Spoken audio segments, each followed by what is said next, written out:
friends, I am Dr. Ramandeep Kaur, consultant obstetrician and gynecologist at Healing Hospital, Chandigarh.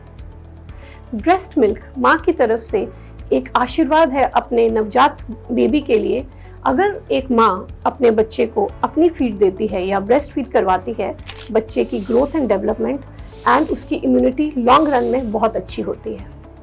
Here are few tips which I want to give in this video, जिससे कि आप छोटी छोटी बातों का ध्यान रखकर अपनी ब्रेस्ट फीड बढ़ा सकते हैं आफ्टर डिलीवरी।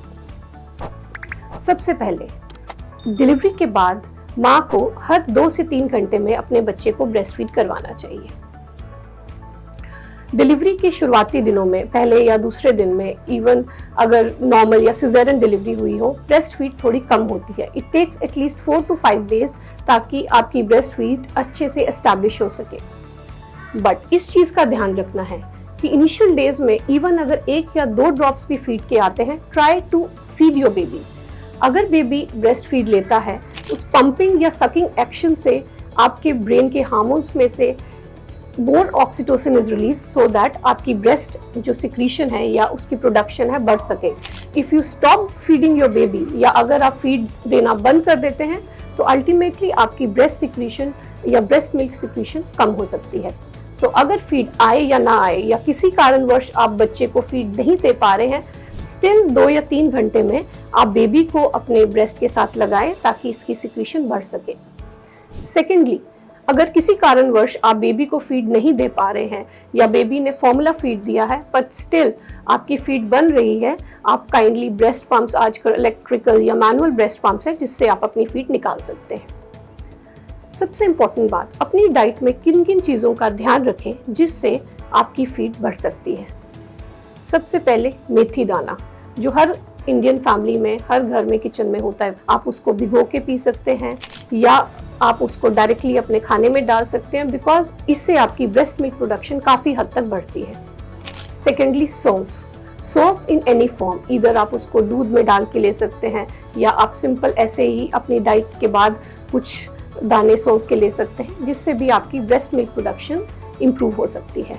दलिया is another very good option which can increase your breast milk production. अपनी डाइट में 1 लीटर ऑफ मिल्क और डेयरी प्रोडक्ट्स जरूर ऐड करें, बिकॉज इससे भी डायरेक्टली या indirectly your breast milk production increases. बाकी अपनी हाइड्रेशन अच्छी रखें, अपने डाइट में ग्रीन लीफी वेजिटेबल्स, नट्स, पपीता, जो हम यूजुअली प्रेगनेंसी में अवॉइड करते हैं, after pregnancy it is a very good source to increase your breast milk production. दूसरी इंपॉर्टेंट बात, खूब सारा रेस्ट आफ्टर डिलीवरी अगर आप लेंगे या अपने बॉडी या माइंड को स्ट्रेस फ्री रखेंगे, उससे भी आपकी मिल्क प्रोडक्शन काफ़ी हद तक बढ़ जाती है। जो मदर्स बहुत से स्ट्रेस रहते हैं या उनकी नींद पूरी नहीं होती है या वो प्रॉपरली रेस्ट नहीं लेते, उनके कारण भी उनकी ब्रेस्ट मिल्क प्रोडक्शन कम हो सकती है। Another important point, proper positioning and latching of the baby. जब भी आप बेबी को फीड कराते हैं, बेबी की लैचिंग पोजीशन बहुत इंपॉर्टेंट है। हमेशा जब फीड कराएं, एक पिलो रखें, उसके ऊपर बेबी को आप प्लेस करके अपने बेबी को फीड कराएं। जब भी बेबी फीड लेता है, सिर्फ निपल उसके माउथ में नहीं देना, जो उसके आसपास ब्लैक एरिया जिसको हम एरियोला बोलते हैं, completely it has to be put inside baby's mouth ताकि वो पूरा सक करे। अगर बेबी सिर्फ निपल को सक करेगा तो इट में need to cracking of the nipple, जिसके कारण पेन होगा, जिसके कारण मदर फीड नहीं करा सकती। So proper latching of the baby is very important. Another important point है आपकी position during breast feeding. Your back should be straight and you should be in a comfortable position. अगर माँ की back pain होगी या किसी भी कारण पेन होगा, इट इनडायरेक्टली इंड्यूसेस स्ट्रेस, जिसके कारण अगेन ब्रेस्ट मिल्क सिक्रीशन कम हो सकती है।